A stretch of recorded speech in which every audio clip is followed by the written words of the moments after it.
Okay, so we're continuing through the Bible in a year. It's hard to believe that we are already more than halfway through.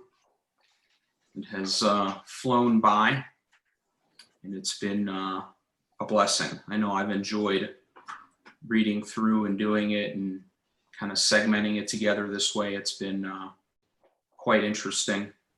And this week, I would like to talk about, we read on the last day of the month, and then today we were reading about Romans 14. Actually, yesterday and today and the day before. Romans 14, and then I'm going to segue it into a story about Hezekiah. And so Romans 14 was on July 31st, if you're using a one-year Bible. And Paul opens up in Romans 14 and says, accept other believers who are weak in the faith and don't argue with them about what they think is right or wrong. For instance, one person believes it's all right to eat anything, but another believer with a sensitive conscience will eat only vegetables. Those who feel free to eat anything must not look down on those who don't. And those who don't eat certain foods must not condemn those who do, for God has accepted them. Who are you to condemn someone else's servant? Their own master will judge whether they stand or fall, and with the Lord's help, they will stand and receive his approval.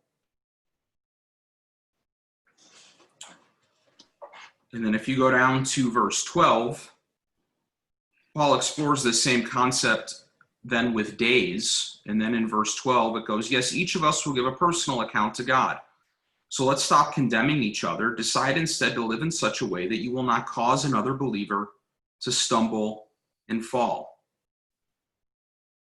And so Paul is dealing with controversy in the church.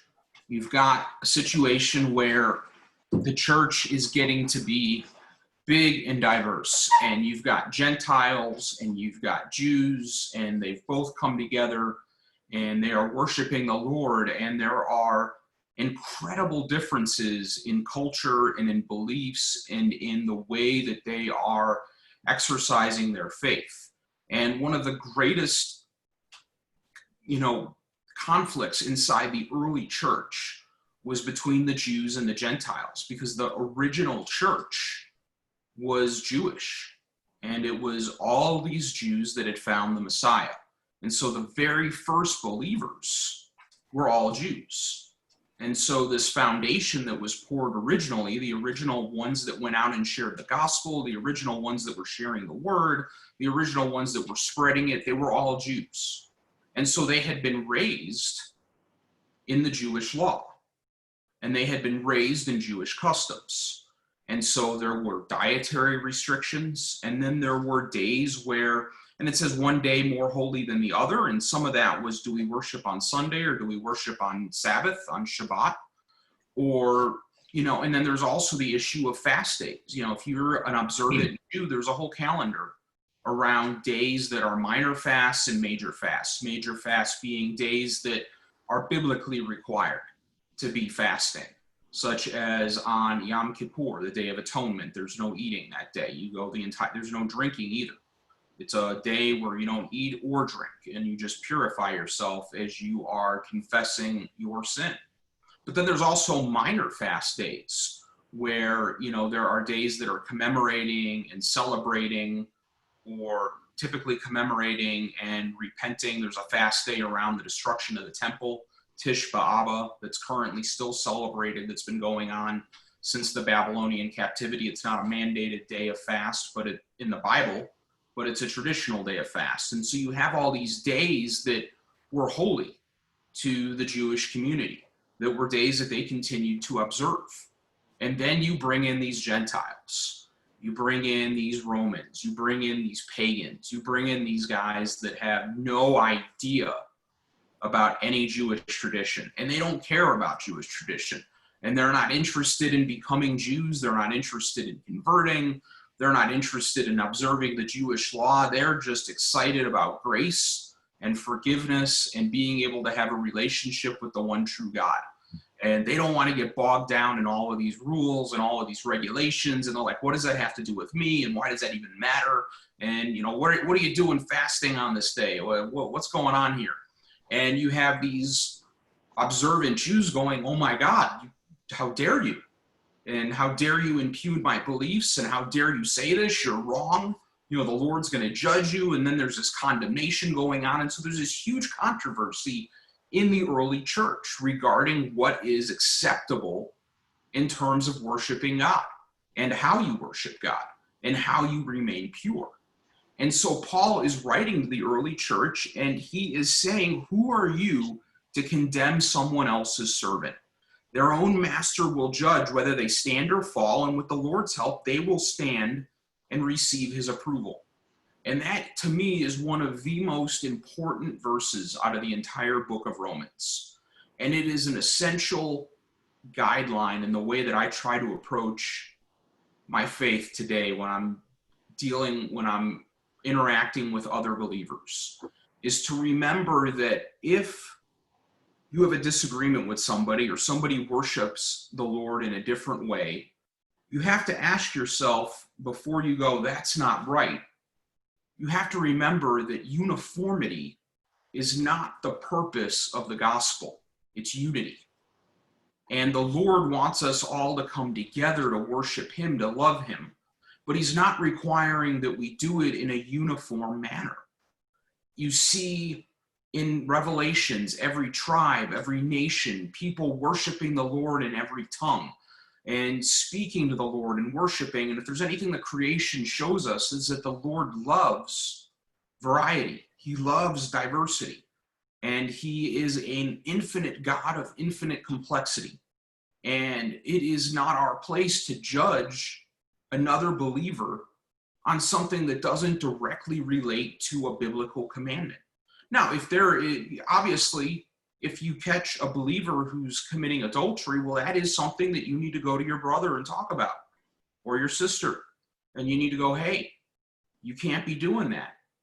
That is a direct violation. That is something that's sinful. We can't have this in the church. But when you're talking about things that don't directly relate to sin, but relate to personal preference, what we have to remember is that whatever it is we're doing, whatever it is we believe, as long as we believe in our own mind that it is okay and that it doesn't violate our conscience and it is a way to serve the Lord, then it's not our business to judge our fellow believers, because that is the Lord's position. And that's what Paul is saying here, is who are you to condemn someone else's servant? We have to remember when we're interacting with other believers that we are not superior to other believers. We don't have lordship over them. Who are you to condemn someone else's servant? We are all servants of the living God. And God is able to make us rise or fall on our own. It's not our place to judge other believers. It is our place to lovingly come to them, to rebuke them when they have sin in their life that we know. But telling somebody, no, you can't worship the Lord on this day. It has to be on this day. How dare you not fast today? This is a day, well, that has nothing to do with you. And today we see it in churches. Some churches don't believe in instruments. There's, denominations that only believe in voice singing and praising the Lord. They think that instruments are wrong because there's no incident of them being shown in the New Testament. And so they go, oh, we're a New Testament church, and so we don't have instruments. And I remember the first time I heard that, I was like, wow, it seems ridiculous. And, and I was, I had to restrain myself from saying things that popped into my head. I thought they were kidding when I heard that. I was like, what? So I was shocked by it. I was like, I was just stunned. Yeah. But then I had to remember, well, who am I? Look, if that is the way that they feel that they're required to serve the Lord, and that is what their conscience agrees to, then okay, if that's what makes you happy, do it. Maybe the Lord wanted a bigger choir section, and it was too small, and he wanted more choir praise, and so he put it on these people's hearts that they were only to sing because he wanted a bigger choir up in heaven, and so he's got them worshiping that way. I don't know, but it's not a sin. They're not doing anything wrong. They're just, do I view them as being weaker in the faith? Sure. Especially because they like to judge. The one guy I ran into that was that way was very judgmental about my worship beliefs and told me that I was wrong and that, I was the one that was sinning. and that, I wasn't a true believer. And I thought, and that is often the characteristic when you run into somebody that is a weaker believer. It's often that the weakest among us tend to be the most judgmental, and that the strongest in the faith tend to be the least judgmental, because the Lord has tempered us with wisdom and experience to realize that, well, okay. And you just, you know better than to engage and to get involved in foolish and idle discussion. And so you just keep your mouth shut. And as you grow in the faith, you often learn more times than not that there is just needless controversy that you don't need to be tied into. And there's just no reason to engage. And you just wish them well, and you pray with them, and you love them, and you move along. But often the weakest believers are the ones that are the most legalistic and judgmental, and they believe what they believe, and they're not prepared to explore other ideas, and instead they just condemn it. And they go, no, that's a sin. And that's unfortunate when people have that belief system.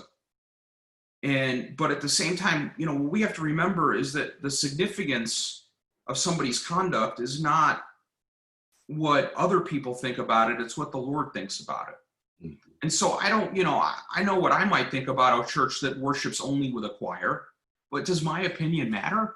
No. The only opinion that matters is the Lord's. And so I might think that's a little nuts, but who am I to say?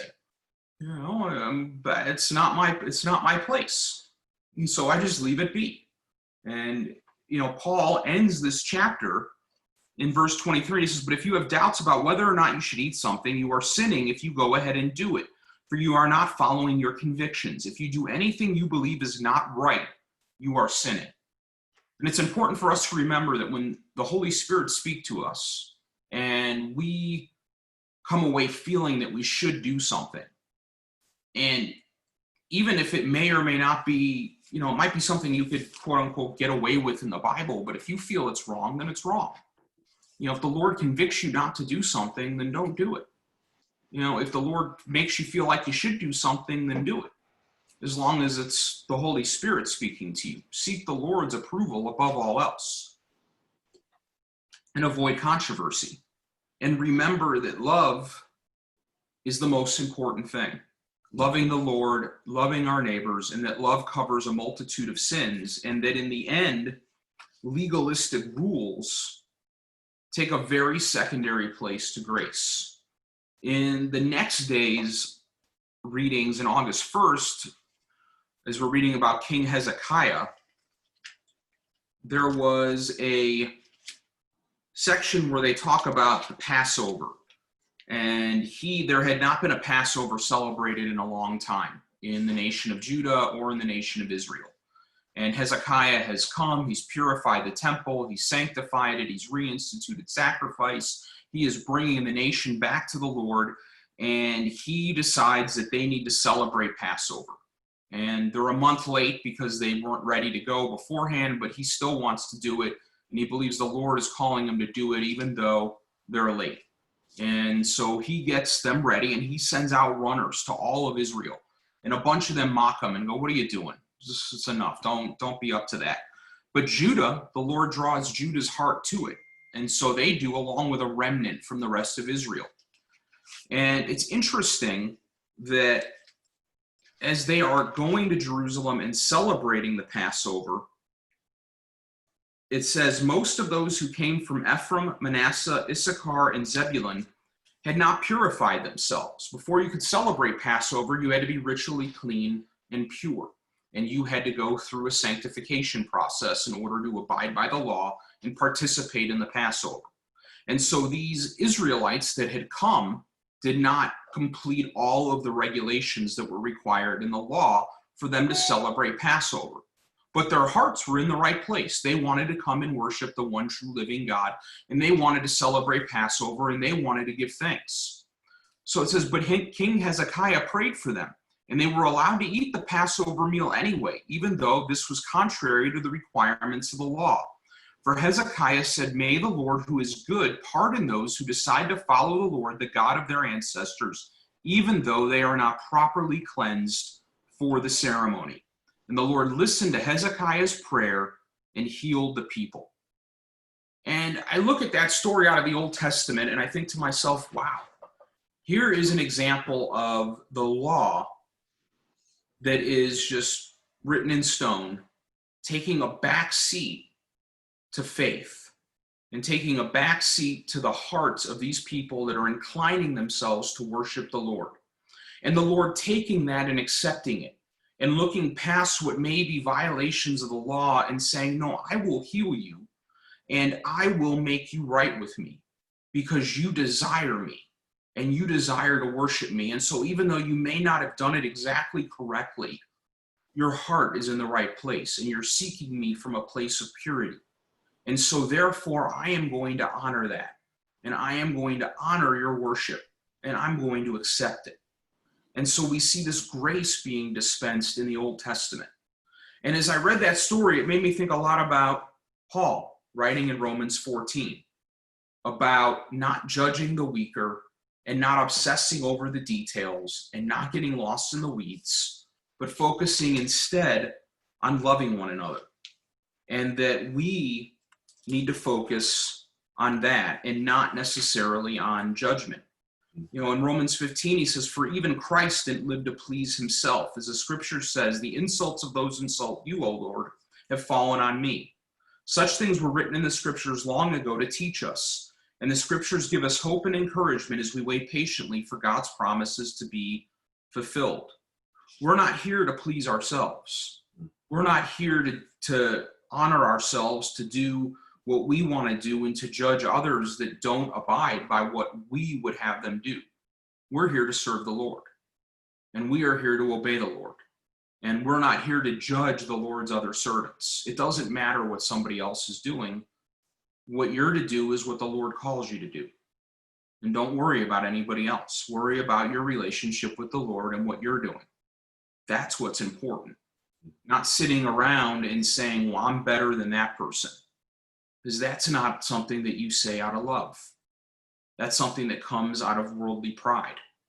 And so we have to humble ourselves before the Lord, realize that none of us are righteous, and that the Lord loves us all, and that we should avoid controversy whenever possible, that we should avoid judgment whenever possible, and that we should focus instead on loving one another and accepting one another, especially if what somebody's doing doesn't involve sanctification and sinning. If it doesn't have anything to do with sanctification or sin, and somebody's doing it, then, well, let them get after it. If that's what they feel drawn to do, and that's what the Lord's doing for them, and as long as whatever they're doing it and giving thanks to the Lord, and they're praising the Lord, and whatever they do, they're doing it in the service to the Lord, then praise God. And let them go ahead and do whatever it is that they feel is the right way to worship the Lord.